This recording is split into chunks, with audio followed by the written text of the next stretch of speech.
the angel of death, Joseph Mengele, and his boss, Ottmar von Verscher, were not prosecuted, and von Verscher even continued his work in Germany after the war.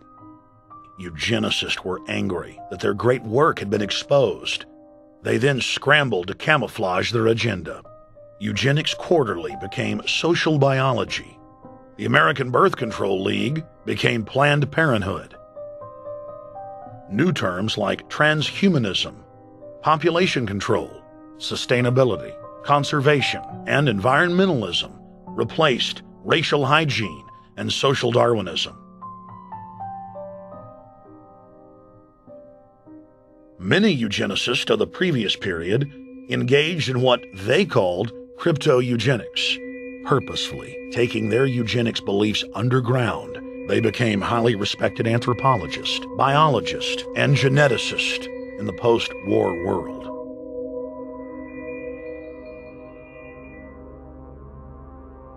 The Allies then smuggled thousands of Nazi scientists out of Germany and placed them in key scientific positions, ranging from bioweapons to rocketry throughout the military-industrial complex. The founder of IBM was a devout follower of Hitler. Thomas J. Watson had supplied his punch-card computers and IBM technicians to the Nazis for use in the death camps.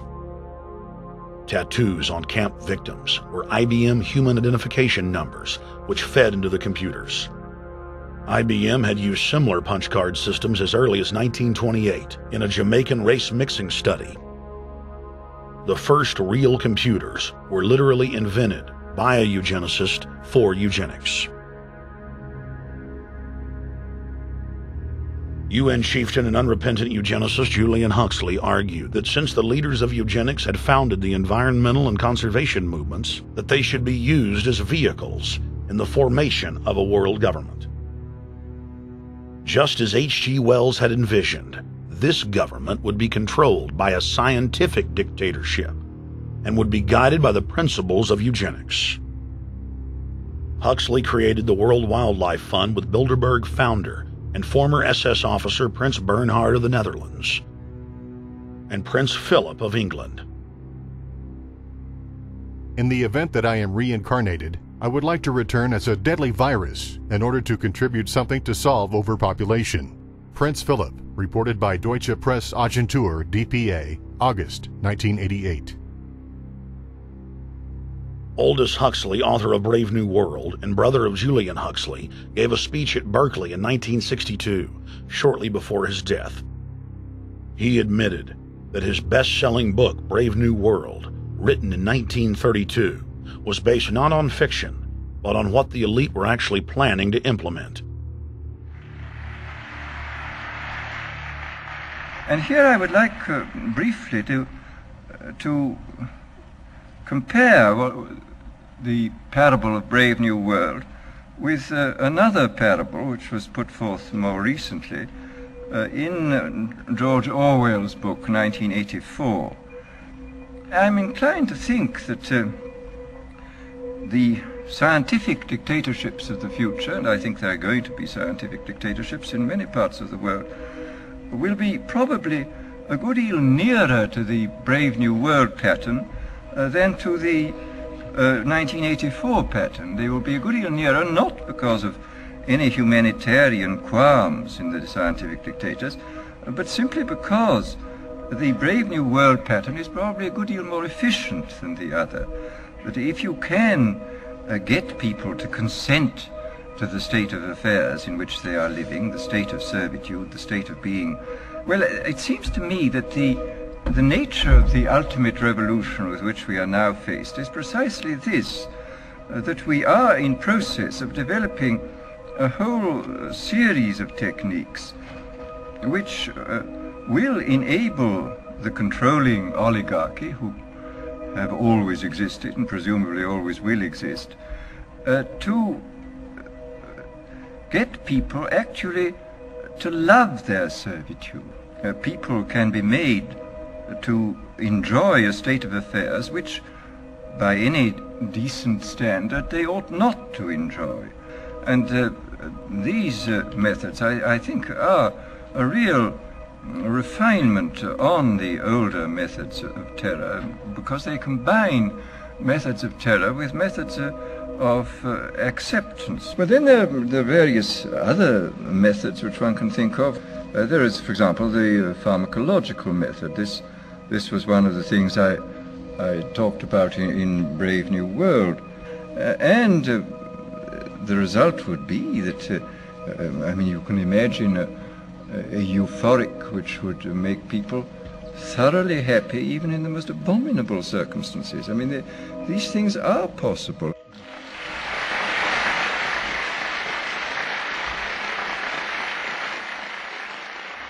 The elite have left a massive wave of destruction behind them as they cold-bloodedly experiment on civilian populations as if we are lab rats. A string of congressional investigations has uncovered more than 20,000 secret tests that were carried out against the American people between 1910 and 2000. One well-known eugenics study, the Tuskegee Syphilis Project, killed hundreds of blacks and spanned 40 years until whistleblowers exposed it in 1972. From 1943 until present, the British have tested lethal nerve gas on their own personnel, on land, air, and sea. Many died instantly. Still others died grueling deaths over several years. The federal government commissioned secret radiation experiments on thousands of non-consenting patients. Hundreds of hospitals in the U.S. injected healthy men, women, and children with uranium and plutonium at dosage levels ranging from non-therapeutic to lethal, killing many of the test subjects.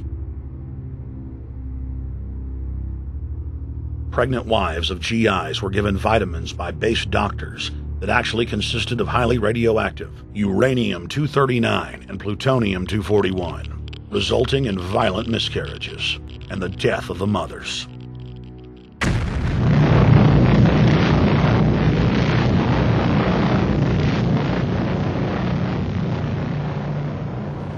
Soldiers, sailors, and Marines were used as guinea pigs in hundreds of atomic and hydrogen bomb tests. Patriotic Americans were radiated side by side with lab animals.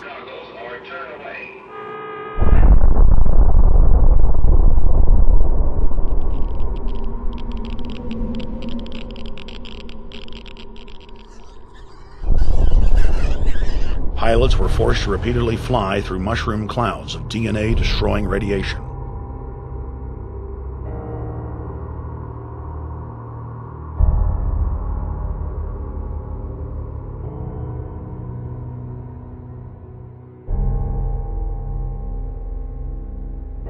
From 1951 to 1961, the U.S. Army paid Israel's health ministry 3 million lira to conduct radiation testing on Sephardic children that immigrated to Israel. The government-run public schools would tell the children that they were going to get a medical checkup and that they were receiving an X-ray.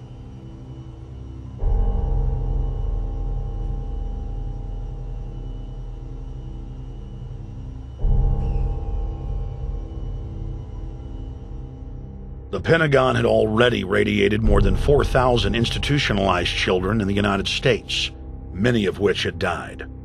More than 110,000 of the darker-skinned Jews were given 35,000 times the maximum dose of X-rays to the head repeatedly. Many of the children died within months. All of them lost their hair. Some still live today and endure excruciating health problems. The covert testing of chemical, biological, and radiological agents on unsuspecting populations continues worldwide today. From 1940 to 1979, the vast majority of the British population was sprayed by aircraft more than 2,000 times with deadly chemicals and microorganisms without ever being told. In 1968, the Pentagon tested a deadly bioweapon on New York subways and placed personnel in local hospitals to monitor the effects. Aggressive sterilization of men and women continued in many states until the mid-1980s.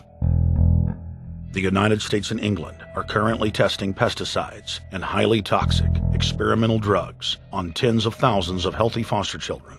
many of which die as a result of the experiments. Prisons across the nation have forced inmates to participate in grisly experiments, ranging from pesticide studies to having tablets of dioxin sewn into their backs. Gradually, by selective breeding, the congenital differences between rulers and ruled will increase until they become almost different species. A revolt of the plebs would become as unthinkable as an organized insurrection of sheep against the practice of eating mutton. Bertrand Russell.